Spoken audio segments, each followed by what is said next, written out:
How do you develop a unique sound to you as a music producer? When I started making music probably more than 20 years ago, it's crazy to say that, I had nobody around me who was into music production and not so much into electronic music. Later, I've met one person who was actually producing similar music like me, but more like on the trancey side.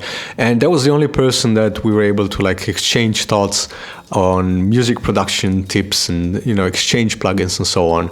But I was mostly on my own, and I only did it for passion. I really enjoyed tweaking the knobs and experimenting. At that time I made music, but I always thought I'm wrong, and I always thought, okay, that probably all sounds wrong. I have no musical background. I didn't study music. I just made something that sounded good, but I always thought to myself, okay, I hope nobody would hear that. It's probably all wrong. And at that time there was MySpace, and I was just posting my music there. It was more for me to create a playlist of music, more like SoundCloud today. I would upload songs and then I would just be, listening to them from the browser. I was always comparing my music to the music from others that I respected and appreciated. I always thought my music doesn't sound as good as their music and the sound is bad and so on. But then I had people reaching out to me, and also one guy from the same city where I was at that time. He told me that he wanted to meet me, and then we met for a drink, and he said,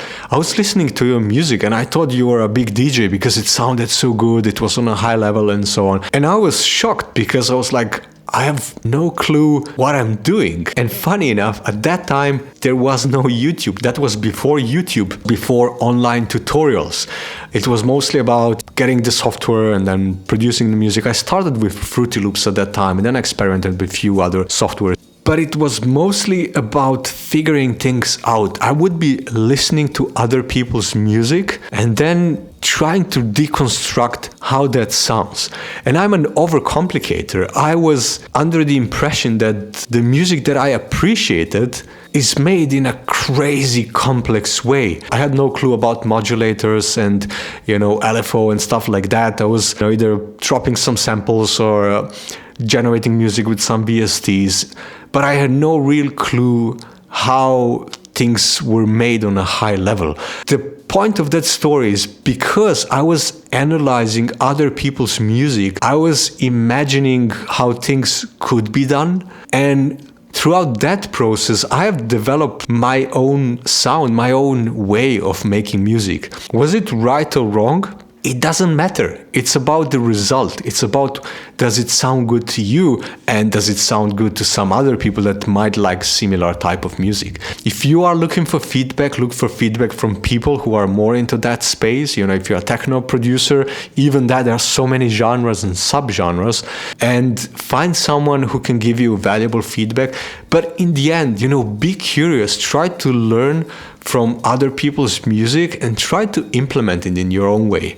What helped me a lot is when I started decomposing songs, and I did that by dropping them into Ableton Live, whatever software I used at that time, and then I would be looping 15 seconds from that track and then switching to the next 15 seconds and next 15 seconds and so on. And I would be just listening that in the loop, and I would write down notes. What did I hear? What is changing? What is happening with those 15 seconds? Is something going louder, lower? Is maybe the envelope closing or opening? Is there maybe an effect? Is there maybe a reverb that is coming or becoming quieter? I would be just trying to be very curious on a small fraction of the song. Because the reality is, if you listen to the whole track, you're listening on a very high level, right? So you hear the whole track as a whole, but you don't hear all the details that are happening in that song. And that's what makes a difference. And once you focus on details matter. Because when people are listening to the song, if something is static all the time, our brain works in a way that it will just put something aside. If you listen to noise, constant noise over a short period of time, your brain will just ignore that noise and focus on the changes, what is changing in the environment. That's the same with music. You want to grab someone's attention. Details matter. If there are some changes, some slight changes throughout the track, this is what's going to keep the track more exciting and interesting. So it is very important while you are learning about production to analyze the tracks that you really love, take down the notes. You might hear something that even the producer of that track himself didn't really think about, but because you're looking at this track from a different point of view, you will come up with something that will help you to develop your own sound. And point number 2, when you talk about, plugins and effects and so on, you have to be very careful not to go into this gear acquisition syndrome, just like getting stuff because you think that next thing is gonna help you to find your own sound. I've been doing that myself too. But let me tell you, the time when I was the most productive is the time when I focused to master few instruments. The time when I was the most productive is when I only had Ableton Live vanilla with the plugins that it comes with, and I would be learning auto filter, delay, flanger, like those effects. I would be like mastering them and reusing them over and over again and trying to see in what other ways can I use that plugin. And every time I would use that plugin, I would discover something new. Maybe there's a certain preset or there's a certain way to use it, or maybe it works better on that sound than on the other sound. But you start mastering those few instruments or plugins, and that's what's going to help you to be confident when you make music, to be fast, to express your ideas when you make music, and it will help you to develop your own sound. When I was a kid, I used to have lots of, cracked plugins and software, because at that time I had no money to buy it, so the easiest thing was just to download them illegally, unfortunately. And then I learned, when I was able to afford paying for those plugins, I would realize that it's very dangerous to acquire too much.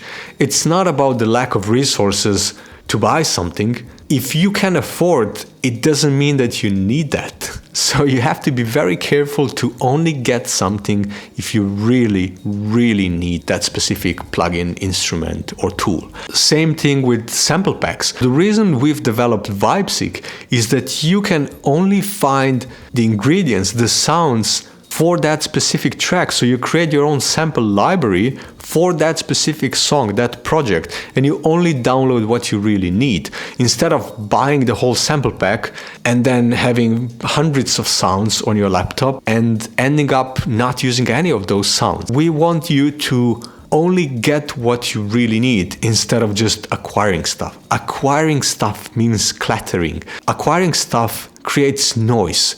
You have to start decluttering, simplifying, being a minimalist. That's what's going to help you, to have a clear mind, to be more productive, more creative. Because when they say less is more, it's about having less plugins, but mastering those plugins to be able to achieve what you really want. And that way you start developing your own sound. And also it's about repetition, creating more music, not just starting the projects, finishing the projects. I also have hundreds of unfinished projects, but I push myself to just finish, create a loop, and I'm like, okay, before I close that project, I'm just gonna extend it, create a quick arrangement, like remove some stuff, remove the kick here and there, create a quick intro, some breaks, some drops, and then export that track. That helps me to learn about how to create music faster, how to express yourself faster, because when you create the project, you're in that moment of being enthusiastic about that project. You love the sound, there's so much enthusiasm, and you have to use that moment to come up with the rough structure of your track. If you don't do that, the next time you're gonna come, might not be as enthusiastic about this track and you will not finish that track. But maybe there was a really good potential if you would push that to the next step. The more you do that, the more you learn.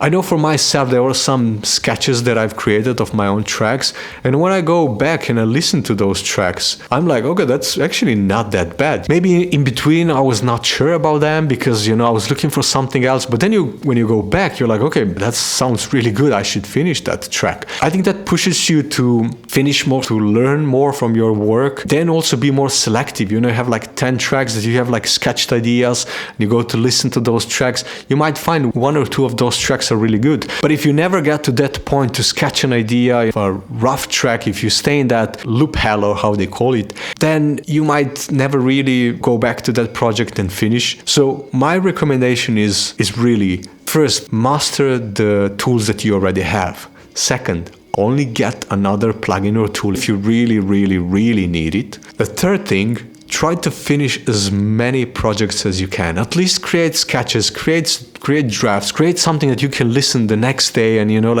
try to hear it with a fresh perspective and see if there is any potential. And the fourth thing, really be consistent. That's what really matters. You will learn by being consistent, by, learning from others, implementing ideas. And over time, you will be surprised yourself how you have mastered things over the time. And that's what elite athletes do. They practice every day. Not every day is great, but over time they are improving. And if you look back after maybe 6 months, 1 year, you will be surprised how far you went. But if you don't do anything, then you will stay on the same level. And 5 years later, you might be sorry why you didn't squeeze more opportunities that you had at that time. Anyway, I hope some of those ideas will help you. I know they helped me and they helped some of my friends. Remember, you have to believe in yourself. I believe in you. You have to believe in yourself and do things with passion. Don't do it because someone else told you to do. Don't try to follow the trends just because you think that's the next big thing. But do what you enjoy and the rest will follow, really. Thank you.